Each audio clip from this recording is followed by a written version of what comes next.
Usa ka tulay ang naguba tungod sa pagbaha epekto sa bagyong Kerubin nga nasinati sa dakong bahin sa Davao Oriental kagahapon.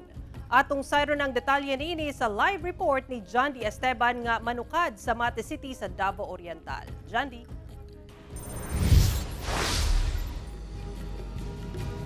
Sara, tulo ka tao ang hapit maanod, duha niini mga estudyante dihang naguba ang maong tulay.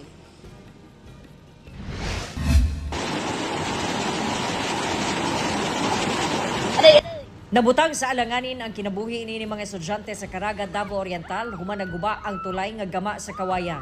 Wala na niini nakaya ang kusog nga bulog sa tubig sa sapa. Epekto kini sa pag-ulan nga dala sa Tropical Depression Kerubin. Ning lalaki nga mitabang sa duha ka estudyante nga makatabok, swerte nga nasalo sa dako nga bato. Ang usa ka estudyante nakagunit sa kawayan samtang ang usa naanod. May na lang nadala kini sa mabaw nga bahin maong naluwas na kini. Ang mga estudyante padung-unta motungha. Wala matupay laing agianan. Maong ginaantos nila ang pag-agi sa maong tulay. Sa Boston, Davao Oriental, doon na sa mga punuan sa lubingan na tumba sa sitio Mahayahay, Barangay Kabasagan. Tungod sa pag-ulan, hinungdan nga mihumok ang yuta. Ang local DRRMO, paspas nga nagpaygayon og clearing operation. Alas 4 sa hapon, kagahapon, gipailawom sa Tropical Cyclone Wind Signal number 1 ang Davao Oriental.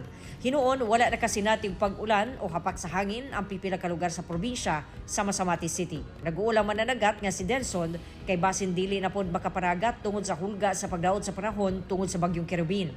Matag karon og unya nagamonitor siya sa lakat sa panahon aron mabalhin sa luwas nga lugar ang ihang bangka sa dahikan Mate City, Davao Oriental. So dapat kami mangandam o isa pa ginasecure po namo kung andam ba mo abante ana ng mga panahon kay isip mga mananagat manggod kinahanglan yun namo magka-income o magka-isda kay para sa mong pamilya. Pag once po nga naana yung kalamidad ng mga dagko kay balod, hangin, di yun namo na ipugos ang among sarili po managat tigdo sa laod. Nagmabinantayon sab ang lifeguard nga si Algie. Di po rin magkumpiyansa kay basin tayo mo kalitrag kuan, kusog ang ulan ug angin. Kung nagbantay yapon ni.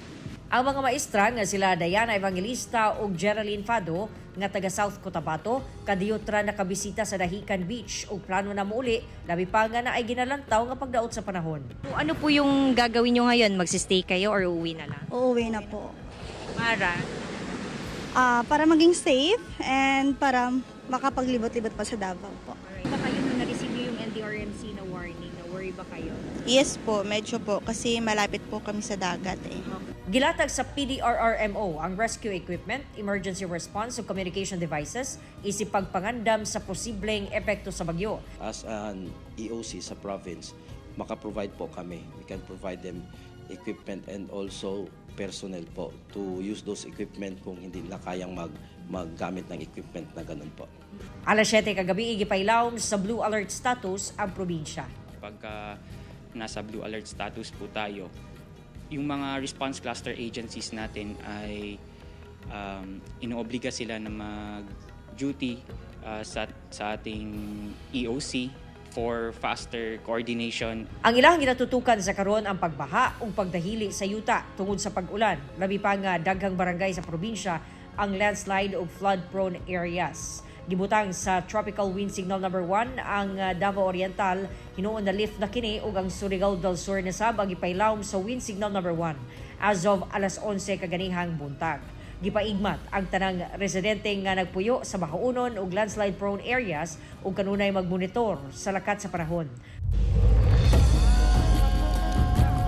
As of 2 p.m.